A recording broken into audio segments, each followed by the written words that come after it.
Aminado nga si Christian Stan Hardinger na nag-aalala siya sa posibleng gawin ng San Miguel Beermen, partikular na sa kanilang tambalang Junmar Fajardo at Benny Boraite. Sa magiging laban kasi ng Barangay Ginebra kontra nga dito sa San Miguel Beermen, ang dalawang tambalan nga na ito na Benny Boraite at Junmar Fajardo ang paniguradong magpapahirap sa Barangay Ginebra.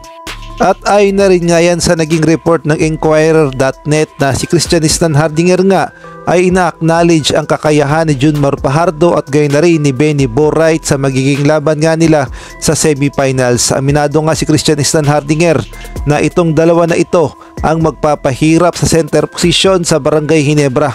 Lalong-lalo na lamang talaga sa height ang San Miguel Beermen. Dito pa nga lang kay Abay Junmar Fajardo ay paniguradong mapapalaban na si Christian Stan Hardinger at gayon na rin ang mga backup center na sila Japet Aguilar at posible ring si Scotty Thompson.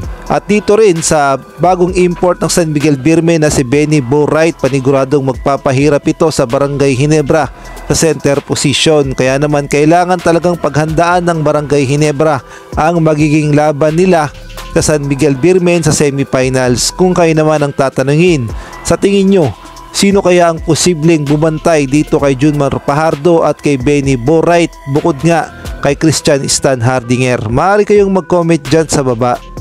At sa ibang balita naman, ang liga nga ng United Arab Emirates o UAE ay nagka-interes nga na kumuha ng Pinoy import sa kanilang liga at gayon na rin sa kanilang national team. At ang napipisil nga nilang kunin bilang gawing import ng kanilang national team at gayon na rin sa kanilang liga, walang iba kundi ang MVP ng UAAP na si Kevin Kembao. Ayon na rin nga yan sa naging report ng Tiebreaker Times na nagka-interest nga ang opisyal o ang liga ng UAE o ng United Arab Emirates na kumuha ng Pinoy import at eto nga si Kevin Kembao ang kanilang napusuan.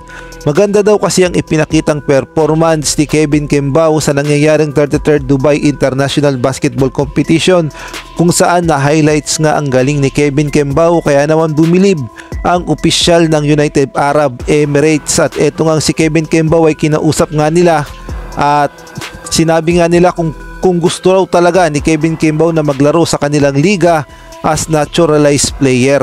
Sa ngayon nga ay wala pang ang sagot ang kampo ni Kevin Kembao, ngunit ang United Arab Emirates o UAE ay desidido talagang kunin itong si Kevin Kembao bilang kanilang naturalized player. At kung sakali mang papayag si Kevin Kembao na maging naturalized player ng UAE, siya pa lang ang kauna-unahang Pinoy na makakapaglaro sa liga ng mga Arabo at paniguradong mas malaki ang ipapasahod dito kay Kevin Kembao. First time nga lang to for the record sa mga Pilipino na naglalaro ng basketball na mapabilang as naturalized player sa Middle East o sa UAE.